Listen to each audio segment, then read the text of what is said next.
हिंदुस्तान में जिन्हें हिंदू कहने पर शर्म आती है वो ब्रिटेन के भावी पीएम से सीख लें देशभक्ति। भारत का बेटा ब्रिटेन का पीएम बनने से पहले ही बोला, मैं एक गौरवशाली हिंदू हूं, यही मेरा धर्म है। राहुल गांधी, केजरीवाल, ममता बनर्जी, देख लें सनातन धर्म का 7 समुंदर पार बज रहा है डंका। आज की ये रिपोर्ट आपको साल 2022 की सबसे अच्छी रिपोर्ट लगेगी, इसलिए आपको ये रिपोर्ट पूरी सुननी चाहिए। 130 करोड़ हिंदुस्तानियों को गर्व होगा कि ब्रिटेन के जो भावी पीएम हैं, वो न सिर्फ अंग्रेजों के देश की सत्ता संभालने वाले हैं, बल्कि उन्हें भारत का बेटा होने पर गर्व है। उन्हें गर्व है कि उनका परिवार सनातनी है, उन्हें गर्व है कि वो हिंदुस्तानी है। एक बयान देकर मोदी योगी के बाद तीसरा नाम दुनिया में ऋषि सुनक का कैसे जुड़ गया है, ये भी हम आपको बताएंगे। लेकिन पहले सुनिए उन्होंने ऐसा कहकर कैसे भारत का दिल जीत लिया। ब्रिटेन में हिंदुओं का वोट न के बराबर है, फिर किसी पीएम बनने वाले नेता की हिम्मत की दाद देनी होगी कि खुलकर ये कह सके कि उसे हिंदू होने पर गर्व है। भारत में ममता बनर्जी, केजरीवाल, अखिलेश यादव जैसे नेताओं को भी सीखना चाहिए कि 7 समुंदर पार भी जब ऋषि सुनक ऐसा कह सकते हैं तो भारत के नेता क्यों नहीं कह सकते। साल 2020 में ऋषि सुनक को वित्त मंत्री की शपथ दिलाई गई थी। उसी दौरान उन्होंने भगवत गीता पर हाथ रखकर शपथ ली थी।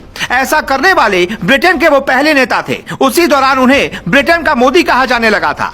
उसी वक्त ब्रिटेन के अखबारों में एक मुद्दा बन गया था कि सनातन धर्म का प्रचार ब्रिटेन में कैसे कोई नेता कर सकता है। मीडिया वालों ने भारत विरोधी सवालों की पूरी लिस्ट बनाई थी और ऋषि सुनक से पूछा।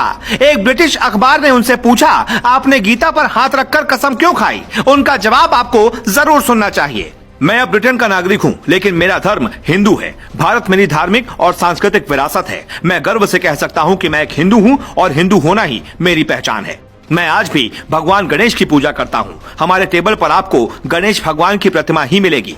मैं लोगों से भी कहना चाहूंगा कि वो हर धर्म का सम्मान करें, गौमांस न खाएं। हमने कभी कोई ऐसा काम नहीं किया जो हमारे धर्म के खिलाफ हो। ऋषि सुनक को देखकर कुछ ऐसा लगता है जैसे सालों पहले मनोज कुमार एक फिल्म में एक अंग्रेजों के देश में जाते हैं तो लोग उन पर उनके पहनावे और शराब सिगरेट न पीने पर हंसते हैं, लेकिन जब वो एक गाना सुनाते हैं तो विदेशी देश के लोग सन्न रह जाते हैं। और वो गाना था ये, भारत का रहने वाला हूँ, भारत की बात सुनाता हूँ। कुछ ऐसी ही कहानी है ब्रिटेन के भावी पीएम ऋषि सुनक की। पंजाबी खत्री परिवार में पैदा हुए सुनक ने भारत में बहुत कम वक्त बिताया है, लेकिन सुनक का भारत प्रेम उन लोगों की आंखें खोल सकता है जो घर छोड़कर जाते हैं, विदेशी बन जाते हैं। लेकिन इस हिंदू धर्म से प्रेम की एक खास वजह भी है, वजह ऐसी जो सुनक आज भी याद करते हैं। कुछ भी हो जाए, कितने भी बड़े इंसान बन जाना, कभी दादा के साथ हुए अन्याय को मत भूलना।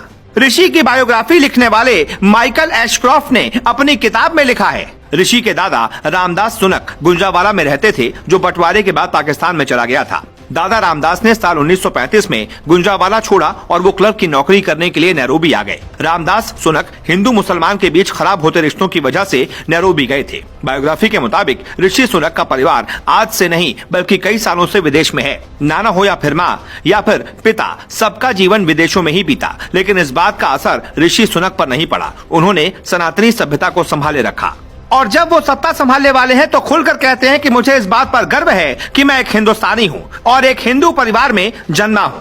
ब्रिटेन या किसी भी देश में भारतीयों के रंग, पहनावे, उनके स्वभाव पर कुछ अंग्रेज हमेशा सवाल उठाते रहते हैं। ब्रिटेन में पिछले कुछ सालों में सनातन सभ्यता की तरफ लोगों का लगाव बढ़ा है। कई अंग्रेज भारत में आते हैं तो ऋषिकेश और वाराणसी की गंगा आरती में बैठकर आरती करते देखे जाते हैं। मतलब ब्रिटेन हो या कोई भी मुल्क, अगर वहाँ एक भी सच्चा हिंदुस्तानी होगा तो वो अलग जगा ही सकता है। भारत के कारोबारी और जानी मानी आईटी कंपनी इन्फोसिस के संस्थापक नारायण मूर्ति के दामाद हैं, जो भारत के किसी भी व्यक्ति के लिए गौरव की बात होगी। लेकिन आखिरी में हम आपको सबसे जरूरी बात बताते हैं। ब्रिटेन एक ताकतवर देश है, वहाँ भारत का जलवा कम नहीं है। ब्रिटेन के पूर्व राष्ट्रपति कुछ दिन पहले भारत आए थे तो बुलडोजर के साथ तस्वीरें खिंचवाई थी, जिसके बाद खूब बवाल मचा था। लेकिन उन्होंने ऐसा इसलिए किया था ताकि वो संदेश दे पाए कि वो योगी मोदी के साथ हैं और मोदी योगी का एक बड़ा जन समर्थन ब्रिटेन में भी है। आप हर स्टोरी में कमेंट लिखते हो या ना लिखते हो, लेकिन आपको इस पर जरूर लिखना चाहिए, भारत माता की जय।